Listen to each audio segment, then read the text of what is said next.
Coming up on today's show, Renault announces an end to internal combustion engine sales in China and goes all in for EVs in the world's largest auto marketplace. The Show Me State bids to become home to Tesla's Cybertruck factory, and Ford trademarks what looks to be a rapid charging technology that could be faster than some assume. These stories and more coming next. Welcome back to another roundup in the world of cleaner, greener, safer and smarter transportation. It's another busy week despite most people being on lockdown, so I'll do my best to navigate the news as efficiently as possible. If there's a news story we've missed though, it's because I'm actually recording this a little early because we just picked up these guys. Yeah, aren't they cute? As always, thanks to the Electric Auto Association for their sponsorship of today's show. Find out how you can accelerate the electrification of transportation today by going to electricauto.org. China is, without doubt, the world's largest automotive marketplace, thanks to a growing middle class and a higher than ever before car ownership. It also happens to be the world's largest electric vehicle marketplace. It's normal for Western automakers to work with a Chinese firm to make and produce cars specifically for Chinese customers, yet Renault has just announced it will end all internal combustion engine production and sales in China with its Chinese partners. Instead, it will focus on electric-only models for the Chinese market from now on, split between passenger and light commercial variants. As far as I know, this is the first time we've seen an automaker announce a complete shift to electric, so well done, Renault. While it may be pulling back its international operations, GM, which used to own Holden, Opel and Vauxhall among others, has been making plug-in vehicles in some form or another for nearly a decade. Yet a new study shows GM's decision to side with the US EPA in its goal of rolling back emission standards in the US is severely damaging GM's reputation. Polling 1,000 owners of GM-branded vehicles, the survey found that while 30% of respondents said they'd be open to another brand for their next car, that rose to 67% when those customers learned about GM's support for emissions and economy rollbacks. 82% of Republicans and 93% of Democrats asked said that GM needed to support stronger emission targets. Located firmly in the Midwest, the US state of Missouri, or Missouri if you're local, isn't probably the first place you'd think of as somewhere Tesla would want to build a factory. But the city of Joplin, with around 250,000 people in the greater metro area and the Tri-Cities around it, is offering Tesla an incentive package worth $1 billion in order to entice Tesla's Cybertruck Gigafactory to make Joplin its home. Joplin is already home to 2 industrial battery production facilities and says it has all the skills in situ to become home to the Cybertruck. It also says Tesla will save a lot of money in the long term when compared to some other potential Cybertruck sites, like Austin, Texas and Nashville, Tennessee. Other advantages include several railroads passing through town and a pretty low median wage. As more countries and companies start to pick themselves up after enforced shutdowns due to COVID-19, Volkswagen has announced that the first of its European production facilities to get back to full speed will be its Zwickau production facility, where the upcoming 2020 ID.3 is being made. Like many other automakers seeing the writing on the wall for the internal combustion engine, Volkswagen knows that it needs to shift a significant number of electric cars this year to hit European Union emissions targets. So starting up production lines for electric vehicles first makes an awful lot of sense, especially when Volkswagen is reportedly having problems with the software in the Volkswagen ID.3. Talking of which, Volkswagen engineers like Ford's have been reportedly doing a lot of driving during the lockdown. Let's hope it pays off. Last week, we covered the news story of a Porsche Taycan, which had covered an not insignificant 1,000 kilometres in under 24 hours. To drive that kind of distance in such a small amount of time requires, quite literally, a lot of planning. Except, as we discovered this week, that's something that Porsche's onboard route planner software isn't very good at. Via a series of YouTube videos, we're learning that Porsche's charger planner isn't really very sophisticated at all. For example, it doesn't report what kind of charging is at each stop, it doesn't detail how long it thinks the charging will take, or indeed if the unit is working. While veterans of route planning in non-Teslas know not to rely on in-car navigation, it's a shame to see a high-end, well-made premium car let down by such a small system. Moreover, even more concerning is that Porsche allegedly asked the YouTuber who made the videos to take them down and tweak them, which frankly smacks of censorship. Tesla has rolled out a new feature for owners of its Powerwall who also happen to own a Tesla. It allows you to charge your car from the Powerwall even if grid power is off.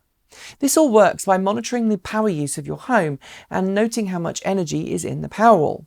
It allows you to specifically set an energy threshold at which your car will start charging from the Powerwall. If energy demand in your home goes up, the system automatically turns down the charging power of your Tesla.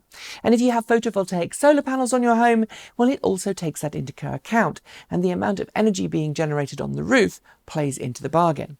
It's a welcome addition that theoretically means you could be off-grid for extended periods of time, but I should note Tesla does say that you may manually have to plug your car back in if the charging is halted by the system.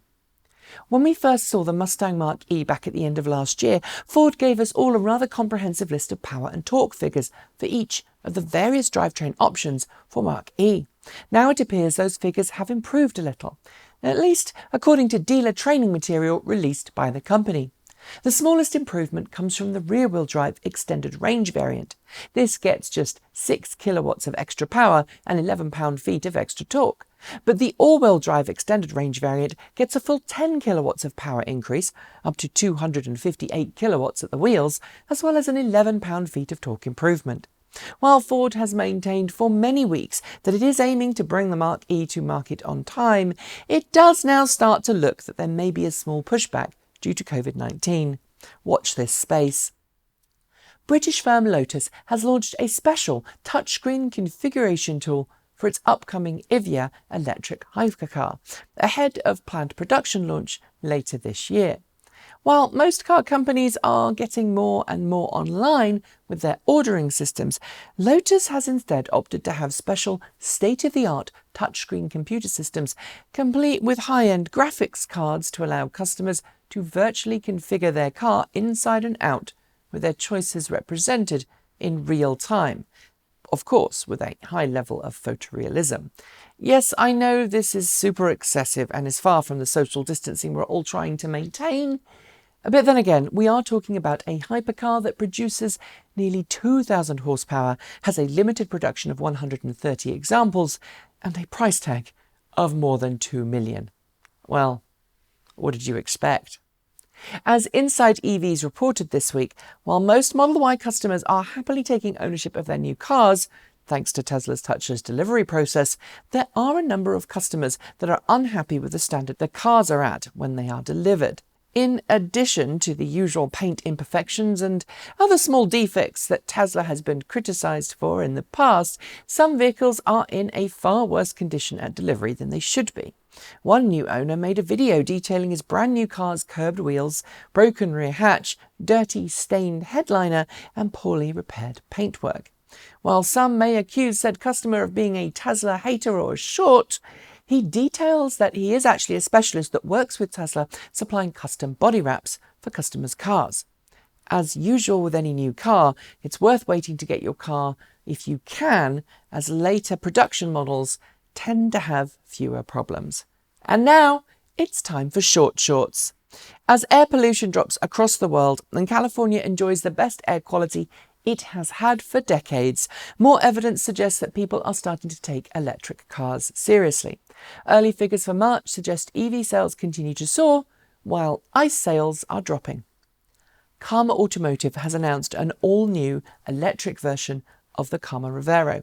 Due to launch next year, the Karma Revero GTE will have a choice of 3 different battery pack sizes, with the high end offering a total of 400 miles per charge. The Porsche Taycan 4S, that's Porsche's entry-level Taycan, is now available to buy in the United States. While it's less powerful than either the Taycan Turbo or the Taycan Turbo S, it's still a very capable car, but you will need nearly $104,000 to buy one. Tesla CEO Elon Musk, the governor of California, and CNN got into a nasty spat over ventilators Musk promised last month this week. Original claims were that the ventilators had not arrived, and there was also some confusion over if they were actually ventilators or CPAP machines. But late Thursday, Governor Newsom confirmed that some had arrived and thanked Musk for his donation. Royal Dutch Shell has announced it will be going net carbon zero by 2050. Like other large oil companies, its goal seems not to transition away from fossil fuels, but rather to carbon offset all of the emissions that it's responsible for. Yeah.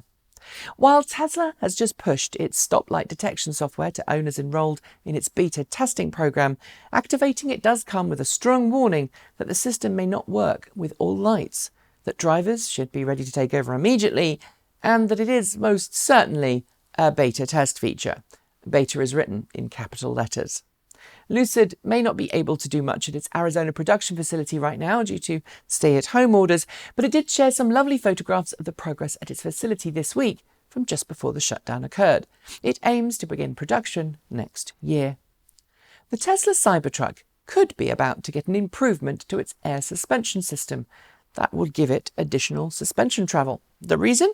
According to Musk on Twitter, the Cybertruck, quote, needs to kick butt in Baja. Sand dunes, here we come then. As COVID-19 bites, Chevrolet is increasing its deals on the Chevy Bolt EV in North America, including 72 months of interest-free loans, 4 months of no payment, cash-on-hood deals, and much more. In total, it means you could get a Bolt LT for less than 30 grand. Tesla Giga Berlin will get the most advanced paint shop Tesla's ever made. That's according to Elon Musk this week. It will be possible for Tesla to produce new paint shades that Musk claims will change according to the curvature of the car's body, or rather, the light hitting it. GM has issued a recall for certain 2019 and 2020 model year Chevrolet Bolt EVs. This is to fix an issue with a component in the rear doors that's a little too long and under certain conditions could cause the doors to open when you lower the rear windows. You don't want that.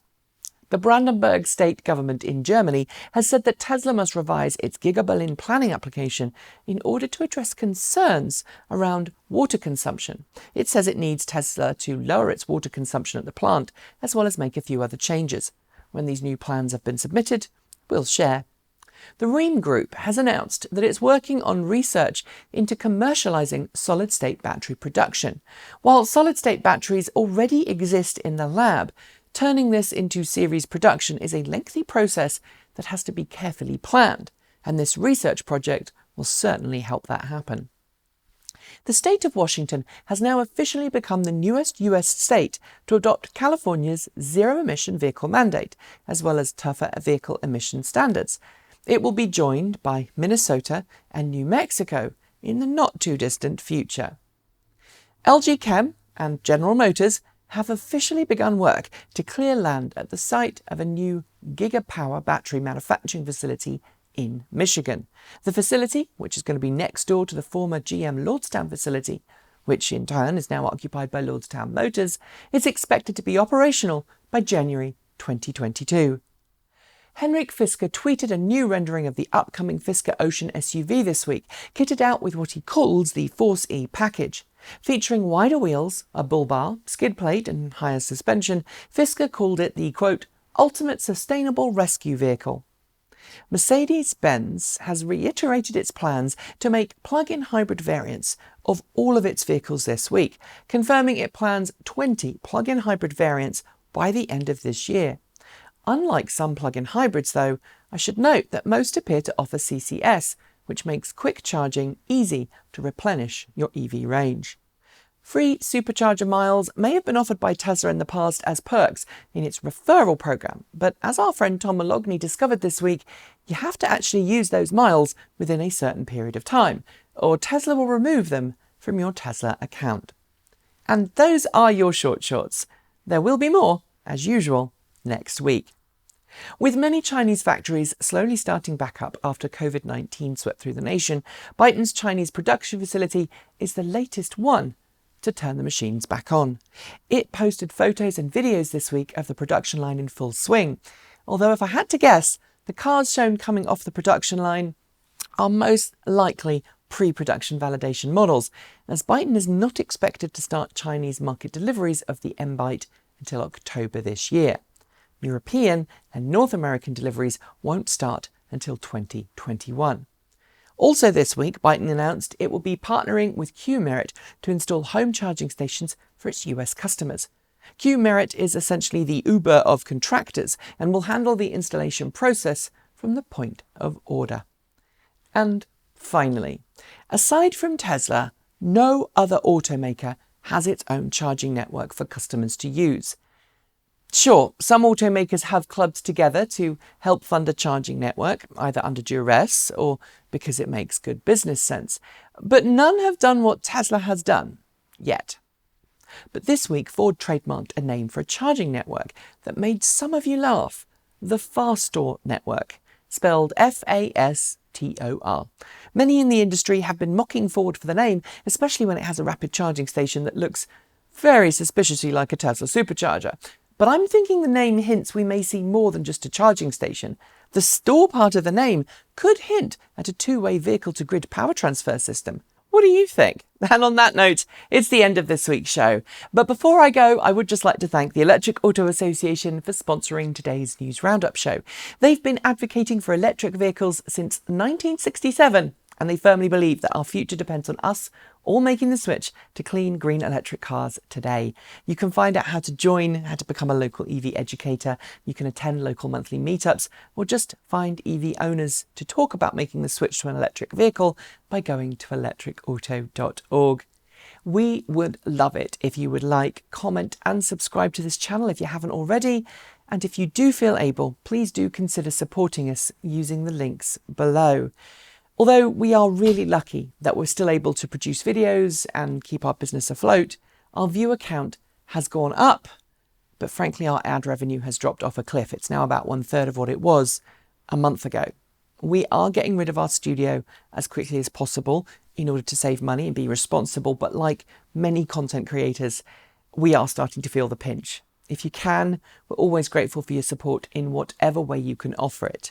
And I should note, that doesn't have to be monetarily. Just sharing our videos really helps the YouTube algorithm.